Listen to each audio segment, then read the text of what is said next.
Hello, ഇന്നൊരു simple മധുരത്തിൻ്റെ recipe ആയിട്ടാണ് വന്നിട്ടുള്ളത്. ഒരു പഴയകാല ഡെസേർട്ട് എന്ന് തന്നെ പറയാം. അപ്പോൾ ഒരുപാട് പേര് മറന്നു പോയിട്ടുള്ള ഒരു രുചിയായിരിക്കും ഇത്. അപ്പോൾ നിങ്ങളിത് ഈ വീഡിയോ കാണുകയാണെങ്കിൽ ഇത് വീണ്ടും ഒന്ന് ട്രൈ ചെയ്ത് നോക്കുക.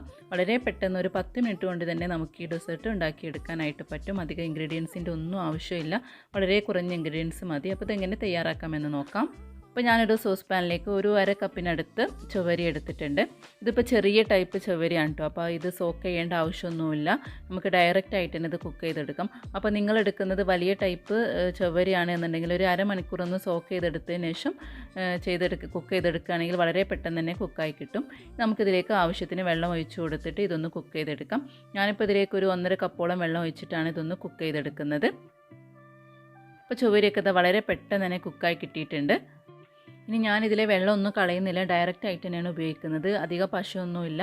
അപ്പോൾ ഒരുപാട് പശയുള്ള ചൊവ്വരിയാണ് എന്നുണ്ടെങ്കിൽ നിങ്ങൾക്കിത് തണുത്ത വെള്ളത്തിലൊന്ന് കഴുകിയെടുത്തതിന് ശേഷം ഉപയോഗിച്ചാൽ മതി. അപ്പോൾ ഞാനിത് വളരെ പെട്ടെന്ന് തയ്യാറാക്കുന്ന രീതിയാണ് ഇത് കാണിച്ചു തരുന്നത്.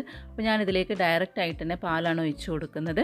ഞാനിതിലേക്ക് പശുവിൻ പാലാണ് എടുത്തിട്ടുള്ളത്. അപ്പോൾ പശുവിൻ പാലിന് പകരമായിട്ട് തേങ്ങാപ്പാലുണ്ടെങ്കിൽ അതെടുത്താലും മതി. അപ്പോൾ ഒരു 2 കപ്പ് പാലാണ് ഇപ്പോൾ ഒഴിച്ചു കൊടുത്തിട്ടുള്ളത്. എന്നിട്ട് ഇത് നന്നായിട്ടൊന്ന് മിക്സ് ചെയ്ത് കൊടുക്കുന്നുണ്ട്. അപ്പോൾ പാലൊക്കെ ഒഴിച്ചു കൊടുക്കുന്ന സമയത്ത് ചൊവ്വരിയൊക്കെ ഇതിൽ നിന്ന് നന്നായിട്ട് തന്നെ വിട്ട് വരുന്നതാണ്. ഇനി ഈ പാലിന് നന്നായിട്ടൊന്ന് തിളപ്പിച്ചെടുക്കണം. പാലൊക്കെ അത്യാവശ്യം നന്നായിട്ടൊന്ന് ചൂടായിട്ട് വന്നിട്ടുണ്ട്. നമുക്കിതിലേക്ക് മധുരത്തിന് ആവശ്യമുള്ള പഞ്ചസാര ചേർക്കാം. അപ്പോൾ ഞാനിതിലേക്ക് ഇപ്പോൾ ഒരു 1 കപ്പ് പഞ്ചസാര ചേർക്കുന്നുണ്ട്. അപ്പോൾ നിങ്ങൾക്ക് ഇത് കുറവാണെന്നുണ്ടെങ്കിൽ കുറച്ചുകൂടി ചേർക്കാവുന്നതേ ഉള്ളൂ. എന്നിട്ട് വീണ്ടും ഒന്ന് നന്നായിട്ടൊന്ന് മിക്സ് ചെയ്ത് കൊടുക്കാം.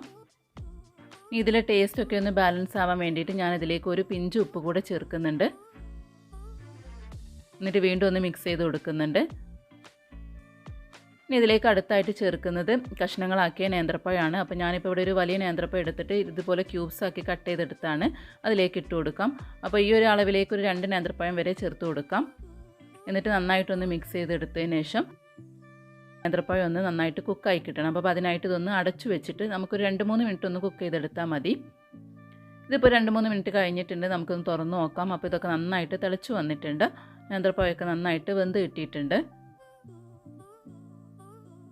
നമുക്കിതിലേക്ക് നല്ലൊരു ഫ്ലേവറിന് വേണ്ടിയിട്ട് കുറച്ച് ഏലക്കാപ്പൊടി കൂടെ ചേർത്ത് കൊടുക്കാം. ഒരു 1/2 ടീസ്പൂൺ ഏലക്കാപ്പൊടിയാണ് ചേർത്ത് കൊടുത്തിട്ടുള്ളത്. എന്നിട്ട് വീണ്ടും ഒന്ന് നന്നായിട്ടൊന്ന് മിക്സ് ചെയ്ത് കൊടുക്കാം.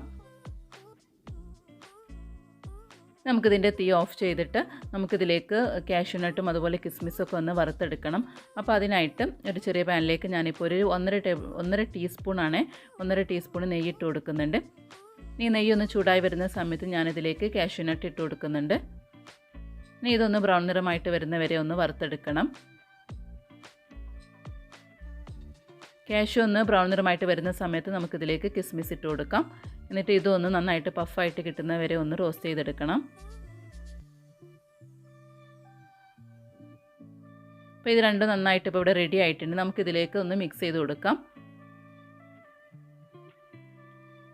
അപ്പോൾ ഞാൻ ഫുള്ളായിട്ട് ഇതിലേക്ക് ഇട്ട് കൊടുക്കുന്നില്ല, കുറച്ചൊന്ന് ഗാർണിഷിങ്ങിന് വേണ്ടിയിട്ടൊന്ന് മാറ്റി വെക്കുന്നുണ്ട്. എന്നിട്ടൊന്ന് നന്നായിട്ടൊന്ന് മിക്സ് ചെയ്ത് കൊടുക്കാം. അപ്പോൾ ഇത് നമ്മുടെ ടേസ്റ്റി ആയിട്ടുള്ള പഴയകാല വിഭവം ഇപ്പോൾ ഇവിടെ റെഡി ആയിട്ടുണ്ട്. പാൽവാഴക്ക എന്നാണ് പറയുന്നത്.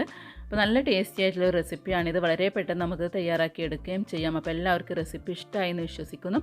അപ്പോൾ ഇഷ്ടപ്പെടുകയാണെങ്കിൽ നമ്മുടെ ചാനൽ സബ്സ്ക്രൈബ് ചെയ്യാനും ലൈക്ക് ചെയ്യാനും ഷെയർ ചെയ്യാനും ഒന്നും മറക്കരുത്. അപ്പോൾ ഞാനിപ്പോൾ ഇതാ ബാക്കിയുള്ള ആ റീസിൻസും അതുപോലെ കാഷ്യൂനട്ടൊക്കെ വെച്ചിട്ട് ഇതൊന്ന് ഗാർണിഷ് ചെയ്തെടുക്കുന്നുണ്ട്. അപ്പോൾ എല്ലാവർക്കും റെസിപ്പി ഇഷ്ടമായി എന്ന് വിശ്വസിക്കുന്നു. അപ്പോൾ വീണ്ടും ഇതുപോലെ ഈസി ആയിട്ടുള്ളതും അതുപോലെ നല്ല ടേസ്റ്റി ആയിട്ടുള്ള റെസിപ്പിയുമായിട്ട് ഞാൻ വീണ്ടും വരുന്നതാണ്. താങ്ക്